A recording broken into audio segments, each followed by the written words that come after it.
We talked about so many different things. One thing that I definitely want to get into is, like you just said, a lot of people are getting into business. A lot of people are getting into a few examples you gave: digital, fintech, media, lots of different things. I know. When you meet entrepreneurs, young ones, right? When you meet 19-year-olds, 18-year-olds, 21-year-olds, when they are just kickstarting their career, what advice do you give them? पढ्नु त पर्यो होइन, पढाइ र काम सँगसँगै कतिजनाले गर्न खोजिरहनु भएको छ कि अहिले होइन. But again, society, norms, all the things that come to play as well. What's your take on education, certificate education, and what's your take on street smart education? What do you think? I know, मेरो schooling British schooling थियो. Then I went to American college. Then I decided when I think that मेरो छोरीको चाहिँ schooling पनि American हुनुपर्छ. किन भनेर भन्दाखेरि चाहिँ हाम्रो शिक्षा पनि is based on the British schooling, where basically we want everybody to come out more or less the same. Cookie cut model भन्छौँ कि टक गरेर. So I'm sure when you were in school, if you studied in our classical education system, nobody asked you, are you interested in media? Why did you take classes? Nobody cared. Math मा कति आइरहेछ, गणितमा के भइरहेछ, साइन्समा के भइरहेछ, अंग्रेजी कस्तो छ, नेपाली के छ, यो थियो. Because we want everybody to be average. Average citizens do not make extraordinary country. To make a country that is extraordinary, you need extraordinary citizens. Someone is good at guitar. The American system, or the progressive system, not American system, progressive system will pick up that talent and say, okay, let's focus on this. You're good at basketball. Why does America have so many sportsmen? हाम्रो बच्चाले अहिले बल्ल cricket खेल्छु भने पारस खड्काको example होइन, Sandeep लामिछानेको example, football खेल्छु भने नवयुको example हेरेर अलिकति कोहीले चाहिँ हुन्छ भन्ला. नत्र इन माई जेनेरेसनको खेलेर पढे football भनिरहन्छ.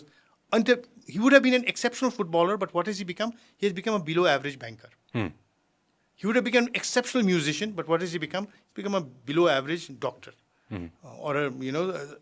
So our education system focuses on our weakness. Suppose we both go to a class. You're very good in English, I'm very good in math. The minute the math teacher comes in, I'm jumping up and down, you're trying to hide. The minute the English teacher comes in, I'm under the table, you're jumping up and down. We go home. Tell our parents, you say everything is okay, but English I think I'll fail. I say I'll fail in mathematics. What do? They bring a tutor, they spend their money, we spend our time and resources. I spend in my weakness, you spend in your weakness. So our strength also comes down, our weakness goes up, we become average. And you come for a job interview and we ask, so what can you do well? And you say, I can do everything. Like you said, jack of all trades or king of one. And what do we hear? We hear you can do nothing. Because if you ask Paras Karga, do you think he'll say football? Football pani khelchu, golf pani khelchu. He'll say cricket. He can play football better than us. He can play any sport better than us. You ask Gaurika Singh, she'll say swimming. She will not say track and field. You ask Navyu, he'll say football. That is why we also need to focus on our strengths. We also need to look inside and say, this is what I can do well, and this is what I'm going to do well. Okay, society will sometimes be against you. The whole pressure of everyone. I know young people who go to their parents and say, I want to do business, I want to do fintech, I want to do this, I want to do that. And ke bhanna? Khurko jagir ma jagir khandiन. त्यसपछि ल हेर अलिकति जग्गा छ ल त Australia जा, America जा, बिग्रिन लाइस यहाँ.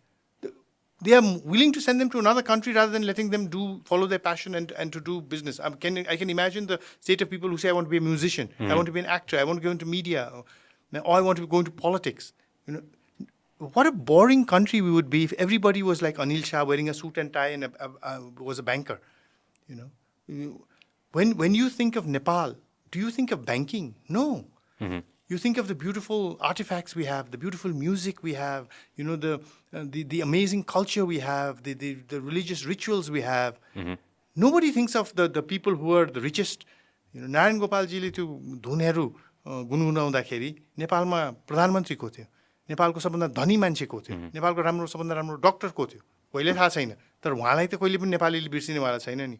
So it matters. If you really follow your passion, it will bring you happiness.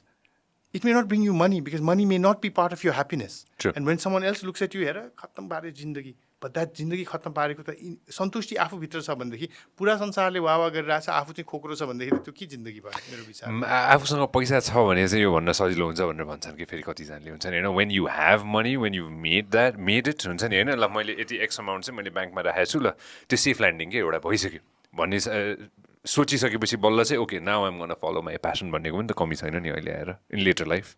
That is a hobby. That is not a passion. There is a difference. है मान्छेहरू युवाहरूले आएर चाहिँ म चाहिँ जागिर पनि गरिरहेको छु एउटा बिजनेस गर्छु लोन दिउँ भन्यो भने हामी कहिले पनि लोन दिँदैनौँ because business entrepreneurship is not a hobby. It's not a side thing. You've got to be fully invested. All in. Do you also work in a bank and then do this? No. No chance. You have taken the risk to do this. It could be successful. It may not be successful. Whatever it is, but you don't have a fallback. To safety net hune bittikai, you don't give 110% because you know there's a safety net. Then it becomes a hobby. And like photography is now become a hobby for me. You know, it's not my career. It's not my because why? Because at that point of time, I didn't follow my passion. If you are passionate, if you want to do business, you want to become an entrepreneur. It's an all-in. Means there's a huge risk. होइन म जागिर खान्छु and of the month मेरो तलब आउँछ आइरहेको छ business भयो भने कहिले काहीँ म त्यही भन्छु नि अनिल शाहले 30 वर्ष काम गरेर आज सिओ भयो होइन every one says wow Anil Shah but the risk that say Vinod Chaudhary ji took in his career were exponentially more than me. Today, Binod Chaudhary ji is a Arabpati. Anil Shah can never be an Arabpati. But he could have also been nothing. But Anil Shah, because he took the job in Greenlace Bank, he had that safety net.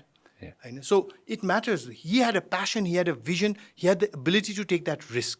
And today he is where he is today. And हामीले risk इभी यता डाहा गरेर हुँदैन कि त्यहाँ पुग्ने हो भनेदेखि त्यो गर्नु पर्यो. Ani Choing, who's the nun who sings, I mean, I know her fans in China, in India, in Hong Kong, in America, in Australia. You know, in terms of financially also, she's very stable. You know, you cannot imagine how well she does financially as a Nepali artist. It's nothing to do with religion. People come to listen to her music because it gives them peace. Like me, I listen. You know, my mother listens. We all listen to her music. Similarly, you can go global with this show. We shouldn't. I know Sanu Kandes Nepal bata kaha huncha. Why not?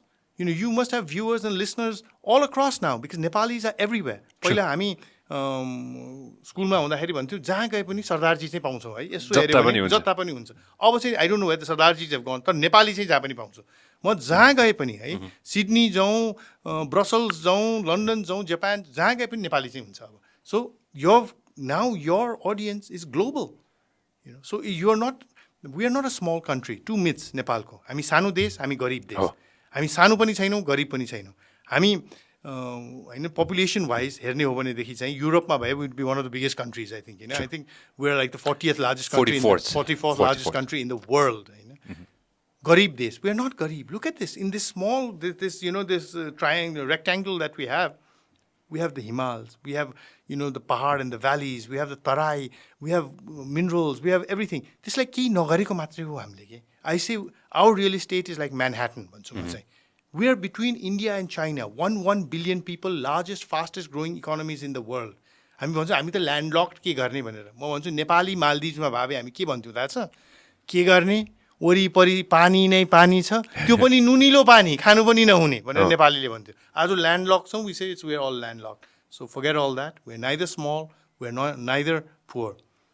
हाम्रो सोच मात्रै गरिब र सानो छ यो सोचमा परिवर्तन ल्यायो भनेदेखि nothing will stop Nepali and nothing will stop the Nepali people. Why do I say this with so much confidence? Because I know Nepalese youth who are excelling in Australia, in America, in Europe. बुद्धि चलाउने नेपाली युवाहरू पसिना बगाउने नेपाली युवाहरूले खाडी क्षेत्रमा far इस्टमा सबभन्दा राम्रो हाइवेज इमारतहरू फ्याक्ट्रीहरूमा काम गरिरहेको छ भनेपछि हामी पसिना पनि बगाउन सक्छौँ बुद्धि पनि चलाउन सक्छौँ तर नेपालमा किन भएन It's not because of the youth, it's because of people like me.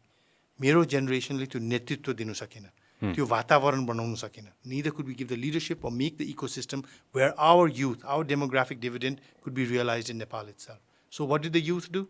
They said, you've not made what we need. We're going to go where we can actually get value for हाम्रो pasina and our buddhi. And they've done it.